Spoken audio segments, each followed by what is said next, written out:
Primeiramente, eu gostaria de lembrar a vocês que todas as proteínas, como as moléculas orgânicas, são formadas por subunidades. Essas subunidades, conforme você sabe, se chamam monômeros. Só para relembrar, os monômeros dos carboidratos são os monossacarídeos. Um exemplo de monossacarídeo é a glicose. Os monômeros das proteínas, por sua vez, se chamam aminoácidos. Aminoácidos.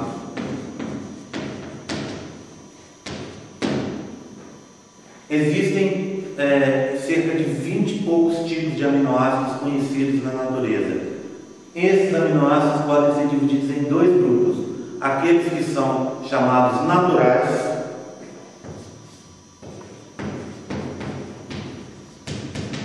e os conhecidos como essenciais. Os aminoácidos naturais são aqueles que estão presentes naturalmente no nosso organismo. Já os essenciais são os aminoácidos que, por não serem produzidos pelo nosso organismo, têm que ser adquiridos através da dieta. Como é que seria uma estrutura de um aminoácido? Basicamente, um aminoácido ele tem um carbono, que a gente chama carbono central ou carbono alfa. Lembre-se que o carbono faz 4 ligações, não é isso? Uma das ligações é feita com um agrupamento amina, por isso o nome aminoácido. Outra ligação é feita com um grupamento ácido carboxílico, daí a parte ácido, daí a parte ácida. Uma terceira ligação é feita com hidrogênio, simplesmente, e a chave que diferencia um aminoácido do outro é esse R aqui, chamado radical. Cada aminoácido diferente tem um radical diferente. São 20 radicais para 20 aminoácidos diferentes, pelo menos. Bem, os aminoácidos são ligados entre si por um tipo de ligação que a gente chama de ligação peptídica. Ligação peptídica. Nessa ligação, que é um tipo de síntese por desidratação, é retirado um grupo OH de um aminoácido e um H de outro, fazendo com que saia, se forme uma molécula de água e os dois aminoácidos permaneçam unidos. Então, essa síntese por desidratação, conforme vocês lembram, é a forma comum de se unir monômeros entre moléculas orgânicas. O inverso, quando você vai desfazer, quando uma enzima vem e desfaz a ligação entre dois aminoácidos, ela coloca novamente uma molécula de água. É o que a gente chama de hidrólise, não é isso? Por último, em relação às características básicas das proteínas, eu gostaria de falar sobre a estrutura. Quando você encadeia um aminoácido com outro, um, depois outro, através de ligações peptídicas, você faz uma estrutura que a gente chama de estrutura primária. Essa estrutura primária, portanto, é consequência da ligação entre um aminoácido e o outro. Posteriormente, a gente tem uma estrutura que a gente chama de secundária. Imagine você, a ligação de um aminoácido com o outro vai formar uma longa fita, uma série comprida. Essa série comprida em forma de fita é o que a gente chama de estrutura secundária da proteína. E por último, o que a gente chama de estrutura terciária.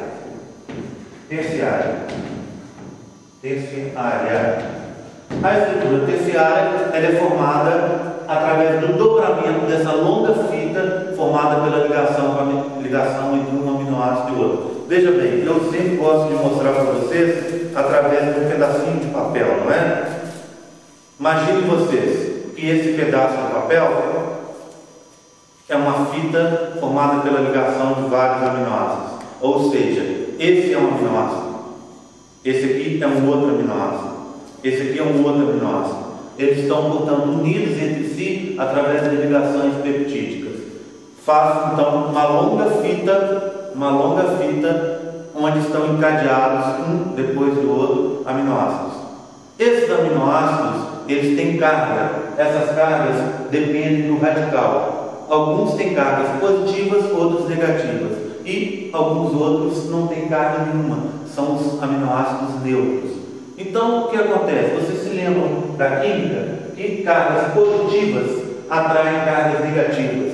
E cargas positivas repelem cargas positivas. Não é? Então, imagine você, se nessa ponta aqui eu tenho um aminoácido com carga positiva e nesse meio eu tenho um aminoácido com carga negativa, a tendência é que eles se aproximem.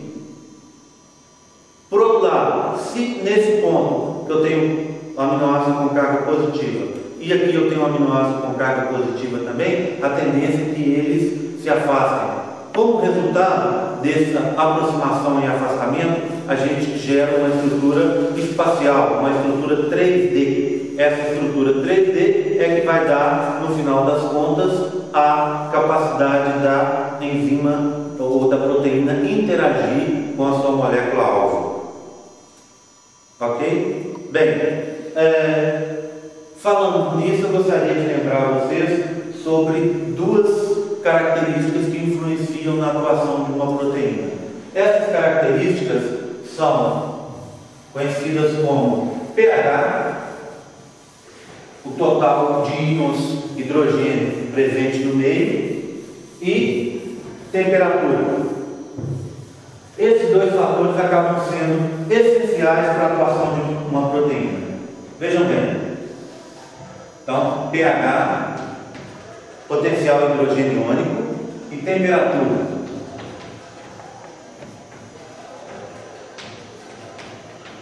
Se nós vamos analisar a atuação de uma proteína, de uma determinada proteína, a gente pode colocar essa atuação no gráfico. Vejam bem.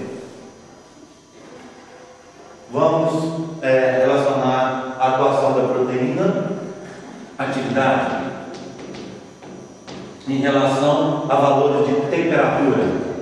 Nós observamos que, à medida que a temperatura aumenta a atividade da proteína, até um pico. Depois, essa atividade decresce até acabar. Esse pico é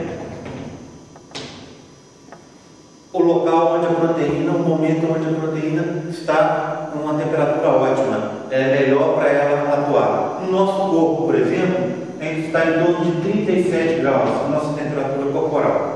Se passamos, por exemplo, para uma temperatura de 40 graus, 42 graus, nossas proteínas começam a sofrer. E começam a sofrer um processo que a gente chama de desnaturação. Nesse processo, a nossa estrutura secundária, a nossa estrutura terciária que eu mostrei para vocês, ela é desfeita. O calor faz com que as moléculas se choquem e a proteína volta a ter sua estrutura secundária. Essa estrutura secundária, para se transformar numa estrutura terciária, ela depende da atuação de outras proteínas, de outras enzimas. Portanto, quando é desfeita a estrutura terciária, a proteína deixa de atuar e não vão ter outras proteínas para reformar essa proteína que perdeu a sua atuação. Esse processo se chama de desnaturação.